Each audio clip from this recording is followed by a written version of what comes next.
దేవుని బిడ్డలారా, యేసు ప్రభు దొంగ వలె వచ్చును అని వాక్యం సెలవిస్తూ ఉంది. యేసు ప్రభు దొంగ వలె వచ్చునన్న మాటను చాలామంది అపార్థం చేసుకున్నారు. దొంగ వలె వచ్చును అంటే వారు ఏమనుకుంటున్నారంటే కనబడకుండా వచ్చి కనబడకుండా వెళ్ళిపోతాడని అనుకుంటున్నారు. అది సత్యం కాదు. దొంగ వలె వచ్చునన్న మాటకు వేరే అర్థం ఉన్నది. దేవుని వాక్యంలో మనం చూస్తున్నట్లయితే ఎవరి మీదకి ఆయన దొంగ వలె వచ్చును, దొంగ వలె వచ్చునన్న మాట దాని యొక్క అర్థము వేరు. దేవుని బిడ్డలారా, దొంగ వలె ఎవరి మీదకి వచ్చును?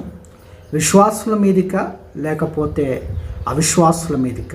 అంటే యేసు ప్రభుని ఎవరైతే నమ్మలేదో వారి మీదకి దొంగ వలె వస్తున్నాడా, లేకపోతే యేసు ప్రభుని నమ్మిన వారి మీదకి దొంగ వలె వస్తున్నాడా? ఒకసారి వాక్యాన్ని మనము ధ్యానిద్దాం. 1 తెస్సలోనిక 5:5 వచనం చదివినట్లయితే మనకు అర్థమవుతుంది. సహోదరులారా, ఆ దినము దొంగ వలె మీ మీదకి వచ్చుటకు మీరు చీకటిలో ఉన్నవారు కారు. అంటే ఆ దినము దొంగ వలె వచ్చుటకు మీరు చీకటిలో ఉన్నవారు కారు. అంటే మీరు వెలుగు సంబంధులు. మీరందరూ వెలుగు సంబంధులను, పగటి సంబంధులై ఉన్నారు. మనము రాత్రి వారం కాము, చీకటి వారం కాము.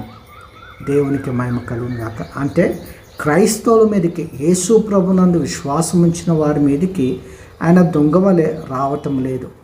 దొంగ ఎప్పుడు వస్తాడో తెలియదు దేవుని బిడ్డలారా. అయితే యేసు ప్రభు ఎప్పుడు వస్తాడో తెలియజేసినాడు.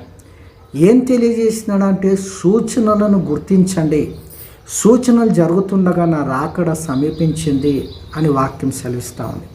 కాబట్టి క్రైస్తవులు సూచనలు జరుగుతుండగా సిద్ధపడతాడు. మా యేసయ్య రక్షకుడు వస్తుండు అని వాళ్ళు సిద్ధపడుతుంటారు. కాబట్టి ఆయన క్రైస్తవుల మీదకి దొంగ వలె రావటం లేదు. ఎవరి మీదకి వస్తుందంటే ఆయన గురించి తెలియని వారి మీదకి ఆయన హఠాత్తుగా వస్తూ ఉన్నాడు. దొంగలో వచ్చిన మాటకి ఇంకో అర్థమైందంటే సడన్గా రావడం, హఠాత్తుగా రావడం. క్రైస్తవులకు తెలుసు కాబట్టి వాళ్ళు వేచి ఉన్నారు. వేచి ఉన్న వారి మీదకి వచ్చినప్పుడు అది హఠాత్తుగా వచ్చినట్టు కాదు. They are already preparing for him. దేవునికి స్తోత్రం. కాబట్టి దేవుని బిడ్డలారా, దొంగ వలె సంఘం మీదకి రాడు. ఈ వాక్యం మనం గ్రహించడానికి దేవుడు కృపనిచ్చును గాక. ఆమేన్.